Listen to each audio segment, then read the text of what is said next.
تۆمارکردنی چەند حاڵەتێکی نەخۆشی کۆرۆنا لە دەربەندیخان پاڵنەرێک بوو بۆ ئەوەی خێرخواز و سەرمایەدار عوسمانی حاجی حەمە سەعید پرۆژەی دروستکردنی نەخۆشخانەیەک بنیاد بنێت. دوای تەواوبوونی بە تەواوی پێداویستیەکان پارێزگاری سلێمانی و بەڕێوەبەری گشتی تەندروستی سلێمانی پرۆژەکەیان کردەوە و سوپاسی هەستی جوامێرانە و مرۆڤ دۆستانەی ئەو سەرمایەدارەیان کرد کە لە سۆز و خۆشەویستی بۆ شارەکە ئەم خزمەتەی پێشکەش کردوون. منەمەوێت لێرەوە پیرۆزباییکردنەوەی ئەم نەخۆشخانەیەتان لێ بکەم. تەمەناکەم کەسمان بۆ ئێستا پێویستمان پێی نەبێ، بەڵام کارێکی مەردانە و گەورە و گرنگە کە بە هیمەتی ئەم بەڕێزانە خەڵک خۆی بۆ خۆی دەستی هەیە لە دروستکردنی دامەزراوە خزمەتگوزاریەکانیە، بە تایبەتی لەم بارودۆخەی کە کۆرۆنا تەنگی بە هەموو مرۆڤایەتی و هەموو گردون هەڵچنیوە.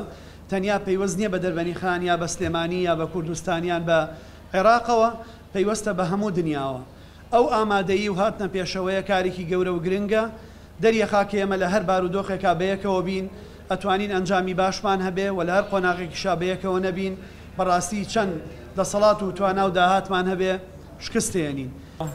ئەمە زۆر سپاسی کاگۆسمان بکەم بۆ دروستکردنی ئەم نەخۆشخانەیە.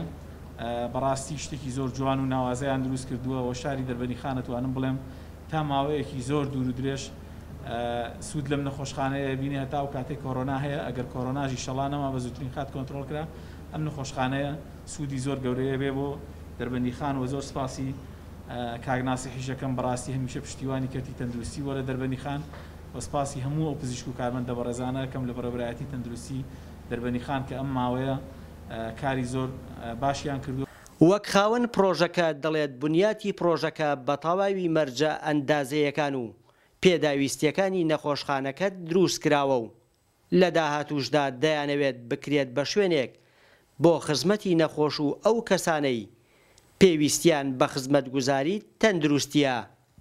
بەڕێوەبەری تەندروستی دەربەندیخانیش وێڕای سوپاسگوزاری بۆ ئەو سەرمایەدارە خێرخوازە ئاماژەی بۆ ئەوەش کرد لەمە دووە پرۆژەکە دەخرێتە خزمەتی هاوڵاتیان.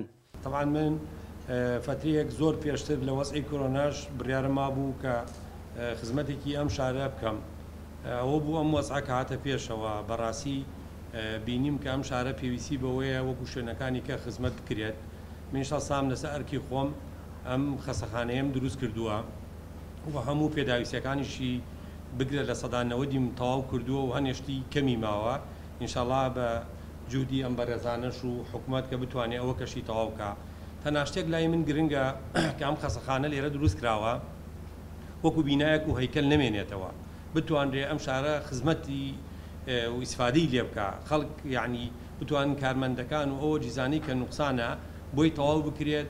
وەکو دکتۆر هەواڵیش فەرمی ئەگەر ئەم خەسەخانەیە بە بینایەک و کارەتێکی زۆر باش دروست کراوە، ئەگەر ئەم کۆرۆنەش نەما ئێمە سبەینێ بتوانین لە بوارێک لە بوارەکانە بۆ خەسخانێکی تەواوی بێ مناڵبوون بێ ئەم شارە ئیسفادەی لێ بکە. زۆر سپاسی تایبەتمان هەیە بۆ بەڕێزگار عوسمانی حاجی حەمە سەعید کە هەستاوە بە کردنەوەی دروستکردنی ئەم نەخۆشخانەیە لێرە کە ئەمە لەسەر ئەرکی بەڕێزیان و خەمخۆریان بۆ خەڵکی شارەکە هەستاون بەکردنەوەی ئەم شارە و ئەم نەخۆشخانەی و نمونەیان زۆر بێت.